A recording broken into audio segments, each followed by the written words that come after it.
Good evening. कैसे हैं आप सब? कल हमने टॉपिक किया था characteristics of social development in early childhood. आज का हमारा जो टॉपिक है वो है characteristics of social development in letter childhood, जिसका एज स्पैन आपको पता है कितना है? 6 to 12। जैसा हमने पहले पढ़ा था, सो यू रिमेंबर दैट कि जो लेटर चाइल्डहुड का पीरियड है काफ़ी इम्पॉर्टेंट पीरियड रहता है हमारी लाइफ में। ये वो पीरियड है, इतना एनर्जेटिक, इतना फुल ऑफ होप वाला पीरियड होता है जो कि ज़िंदगी में ना इससे पहले कभी आया होता और ना इसके बाद कभी आएगा। इतनी एनर्जी जो है वो बच्चों के पास होती है। आपको नाम पता है हमने इस एज को क्या क्या नाम दे रखे हैं? इस एज को गैंग एज बोला जाता। तो गैंग का मतलब समझ रहे हो? ग्रुप, बड़े बड़े ग्रुप बन जा रहे हैं बच्चों के, और ग्रुप में जो बिहेवियर होता है ना वो इंडिविजुअल बिहेवियर से काफ़ी अलग तरह का बिहेवियर होता है। तो इसलिए यहाँ पर चीज़ें जो हैं वो अर्ली चाइल्डहुड से उलट हो जाती हैं। वहाँ पर हमने देखा कि 4 साल के बाद जो है वो सोशल डेवलपमेंट की पटड़ी पर उतर कर आता है बच्चा, थोड़ा बहुत समझना शुरू करता है, दूसरों को शेयरिंग करना शुरू करता है। गैंग एज है, स्कूल एज है तो ऑब्वियस है सर्कल ज़्यादा वाइडन हो जाता है, वहाँ पर भी उसके बहुत सारे ग्रुप्स बन जाते हैं। तो यहाँ पर हम देखते हैं कि अर्ली चाइल्डहुड में जो उसका सर्कल था घर और नेबरहुड तक सीमित था। यहाँ पर उसका जो सोशल सर्कल है वो घर से निकलकर स्कूल तक चला जाता है, तो सर्कल जो है वो बहुत ज़्यादा वाइडन हो जाता है। इसीलिए जो लेटर चाइल्डहुड का पीरियड है ये काफ़ी इम्पॉर्टेंट प्लेस रखता है सोशल डेवलपमेंट में, क्योंकि यहाँ पर बहुत सारे टीचर्स के संपर्क में आता है। टीचर्स इम्पॉर्टेंट रोल रखते हैं यहाँ पर। उसके जो प्लेमेट्स हैं या उसके जो पीयर ग्रुप वाले लोग हैं वो काफ़ी इम्पॉर्टेंट प्लेस जो है यहाँ पर रखते हैं। अब गैंग एज ही इसको बोलते हैं, तो उसी हिसाब से कैरेक्टरिस्टिक्स भी यहाँ पर आएंगी। फर्स्ट वन जो कैरेक्टरिस्टिक्स है, क्रूशियल पीरियड है सोशल डेवलपमेंट में। यहाँ से शेयरिंग, लीडरशिप, कोऑपरेशन, सारी स्किल्स यहाँ से बच्चा जो है वो सीख जा रहा है। तो first one is strong peer relations. Strong peer relations. Strong peer relations बच्चों के जो हैं यहाँ पर बन जाते हैं। बच्चे ही ज़्यादा इम्पोर्टेंट रोल रखते हैं यहाँ पर। अडल्ट को वो अडल्ट की सलाह उनके लिए मायने नहीं रखती हैं। उनके बनाए गए नियमों की धज्जियाँ उड़ाते हुए आप बच्चों को सरेआम देख सकते हैं, घर में भी स्कूल में भी। और उनके लिए इम्पोर्टेंट क्या होता है? वो ग्रुप जिसका वो हिस्सा है, उनके दोस्त, वो ज़्यादा इम्पोर्टेंट यहाँ पर रखते हैं। तो यहाँ पर अब स्ट्रॉन्ग पीयर रिलेशंस हैं, ग्रुप जो हैं वो, या स्ट्रॉन्ग पीयर ग्रुप रिलेशंस आप कह सकते हैं। तो यहाँ पर क्या होता है? प्रेफर टू स्पेंड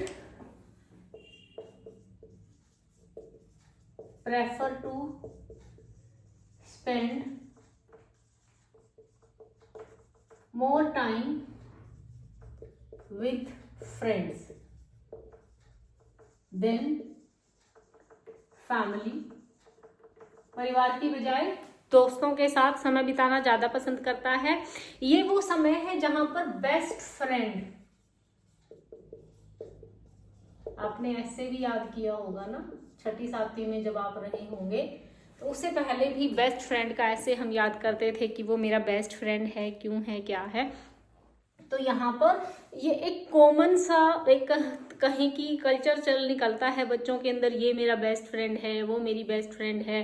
तो ये बेस्ट फ्रेंड जो है ये कॉमन देखने को मिलता है। Formation of best friend is common in these days. Best friend याद रखना, ये इस तरह के क्वेश्चन जो है निकल आते हैं कभी कभी HTET CTET के अंदर। उसके बाद है development of social skills.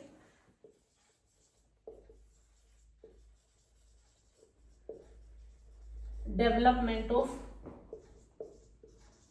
Social skills, जो सामाजिक कौशल हैं, सोशल स्किल्स यानी कि समाज में रहने के लिए जो गुण आवश्यक हैं वो सीखना शुरू कर देता है। गुण हमें पता है कौन कौन से हो सकते हैं? कोऑपरेशन है, शेयरिंग है, ये सोशल स्किल्स हैं, सोशल डेवलपमेंट के लिए बहुत ज़्यादा जरूरी हैं। तो सोशल स्किल्स लाइक कोऑपरेशन,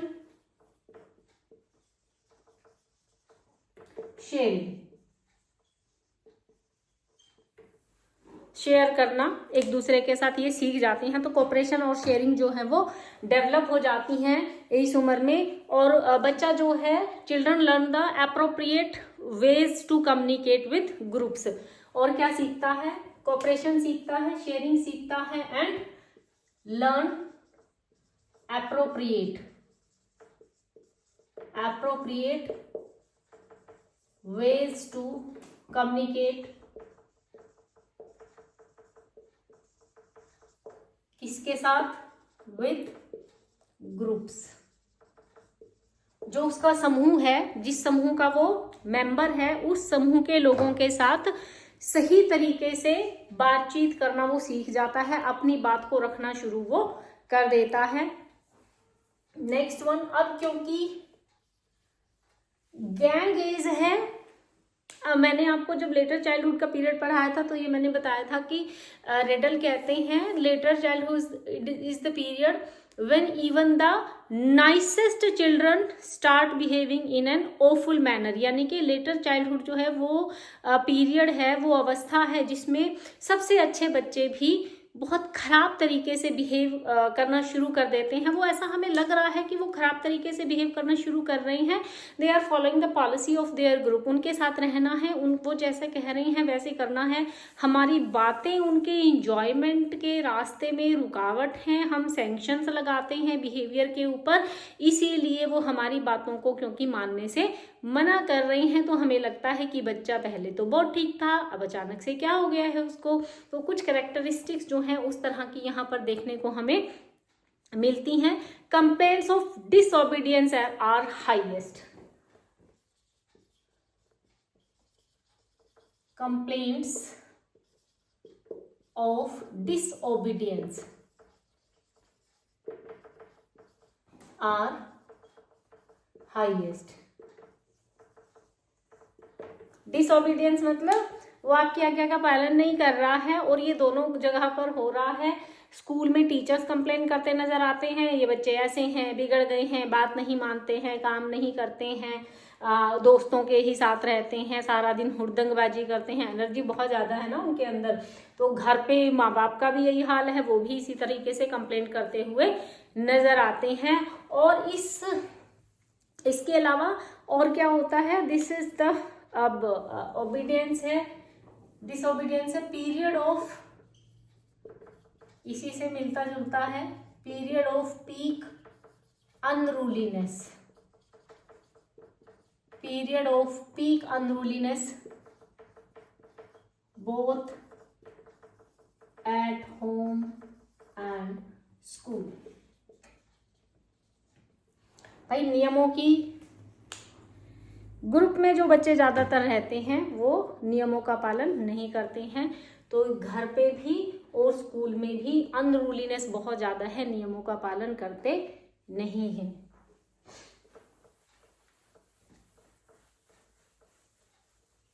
ध्यान रहे कि ये जो चीज़ें हैं वहाँ हमें ज़्यादा देखने को मिलती हैं, जहाँ पर कुछ जो चीज़ें हैं वो आउट ऑफ कंट्रोल जा रही हैं, पेरेंट्स के आउट ऑफ कंट्रोल जा रही हैं, बच्चा ग्रुपिंग बहुत ज़्यादा कर लेता है, वहाँ पर ये चीज़ें हमें ज़्यादा देखने को मिलती हैं कंपैरेटिव टू दोज जो बहुत ज़्यादा ग्रुपिंग नहीं करती हैं। इसके अलावा है अंडरस्टैंडिंग ऑफ रूल्स। कुछ बच्चे रूल्स भी समझते हैं।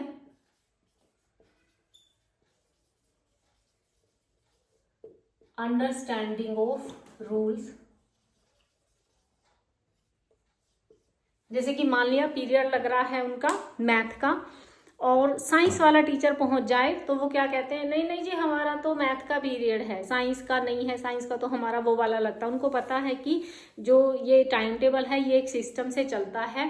तो यहाँ पर वो क्या है कि स्कूल के जो नियम है, कम्युनिटी के जो नियम है, उनकी थोड़ी बहुत समझ जो है उनको वो पैदा होनी शुरू हो जाती है। सो हैव कीन sense of right and wrong at school,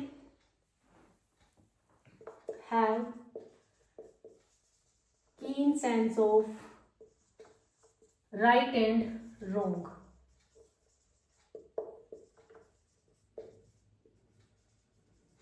यहाँ पर अब उन्हें सही गलत की पहचान होनी शुरू हो जाती है। जैसे चोरी करना गलत है, समझ जाते हैं। अर्ली चाइल्डहुड में नहीं पता होता, बच्चे को टॉफ़ी चाहिए, पैसे थे ले लिए, उसे नहीं पता कि मैंने गलत किया है, लेकिन यहाँ पर उसे पता है कि उसने चोरी करी है, तो चोरी करना गलत बात है, ये उसको पता है। दूसरे की हेल्प करना अच्छी बात है, ये उसको यहाँ से पता है। तो राइट एंड रॉन्ग की जो कॉन्सेप्ट है वो डेवलप होनी शुरू हो जाती है यहाँ पर। उसके बाद है formation of peer group of their own sex.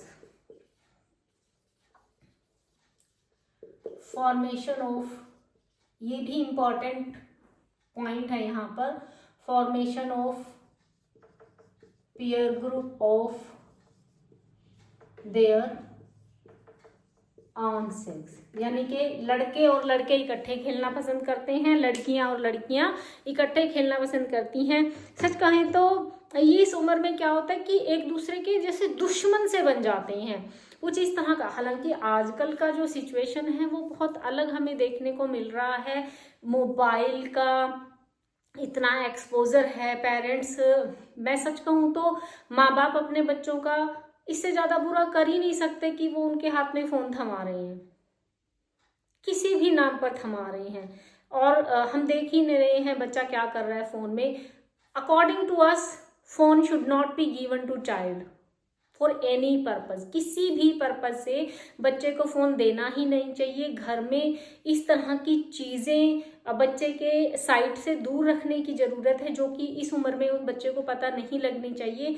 हम टीचिंग में हम देखते हैं कि जो चीज़ बच्चे को 20 साल के बाद पता लगनी चाहिए थी, वो एक 10-11 साल के बच्चे को पता लग रही हैं। एक्सपोजर इतना जल्दी हो रहा है। ये कुछ चीज़ें जो हैं वो थोड़ा सा अर्लियर स्टेजेस में चली जा रही हैं, लेकिन जो साइकोलॉजी कहती है according to that formation of peer group of their own sex, अगर आप स्कूल में भी देखेंगे, हालांकि बेशक थोड़ा बहुत रहता हो, लेकिन फिर भी थोड़ा बहुत क्या रहता है कि आजकल जो हो रहा है कि ध्यान दूसरे उसकी तरफ जा रहा है। बट नॉर्मल कंडीशंस में अगर हम एक्सपोजर नहीं देते हैं बच्चे को बहुत जल्दी स्टेज में, तो क्या होता है कि लड़कियां इकट्ठा खेलना शुरू कर देती हैं, लड़के लड़के, सच कहें तो ऐसा लगता है कि एक दूसरे के दुश्मन बन जाते हैं। लड़कियों को लड़कों की बातें अच्छी नहीं लगती, लड़कों को लड़कियों की बातें अच्छी नहीं लगती, एक दूसरे से जैसे दुश्मनी सी बांध लेते हैं कि जहाँ मौका मिला नहीं लड़ पड़े हैं, एक दूसरे की शक्ल देखना भी पसंद नहीं करते हैं। उसके बाद है start taking part in rituals at home. Start taking part in rituals at home. Rituals यानी कि जो हमारे रीति रिवाज हैं, घर पर जो हम रीति रिवाज परफॉर्म करते हैं, जैसे दिवाली पूजा कर रहे हैं आप घर में, कोई और पूजा परफॉर्म कर रहे हैं, कोई फंक्शन है, उस फंक्शन में बहुत इंटरेस्ट लेकर पार्टिसिपेट करते हैं और क्वेश्चंस भी पूछते हैं कि हम ऐसा क्यों कर रहे हैं, क्यों हम मनाते हैं, क्यों हम मनाते नहीं हैं, तो वो उनमें पार्टिसिपेट करना शुरू कर देते हैं। और ये सोशल डेवलपमेंट की निशानियाँ हैं, क्योंकि समाज में रहकर समाज के नियमों का, रिचुअल्स का, फैमिली के रिचुअल्स का, समाज के रिचुअल्स को फॉलो करना ही पड़ता है हमें। तो यहाँ से वो करना शुरू कर देते हैं अपनी मर्जी से, बहुत इंटरेस्ट लेकर, रुचि लेकर जो है फॉलो करना शुरू करते हैं। अब हमने कंप्लेंट्स का पॉइंट देखा कि कंप्लेंट्स बहुत ज़्यादा हो रही हैं, रिबेलियस हैं बच्चे। So who are more rebellious? Boys are more rebellious. Boys are more rebellious than girls. लड़कियों की बजाय लड़के ज्यादा रिबेलियस होते हैं। रिबेलियस मतलब विद्रोही, विद्रोही होते हैं। किसका विद्रोह करते हैं? Resist authority. अथॉरिटी कोई तो प्रॉब्लम है ना। अथॉरिटी कौन है? माँ बाप हैं, टीचर्स हैं, ये अथॉरिटी हैं।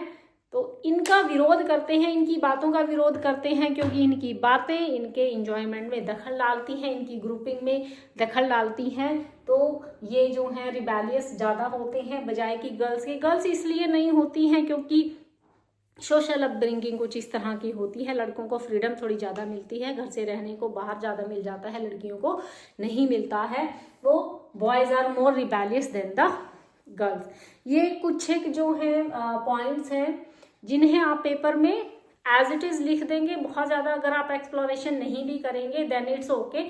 थोड़ा सा बस बताना है आपको कि लेटर चाइल्डहुड क्या है, कितने से कितने तक चलता है, क्या क्या इसके नाम हैं और क्यों इम्पॉर्टेंट है। क्योंकि यहाँ पर जो सोशल सर्कल है वो वाइडन हो जाता है, घर से बाहर निकलकर स्कूल तक पहुँच जाता है, तो बच्चे जो हैं ज़्यादा से ज़्यादा बच्चे ग्रुप में आने शुरू हो जाते हैं।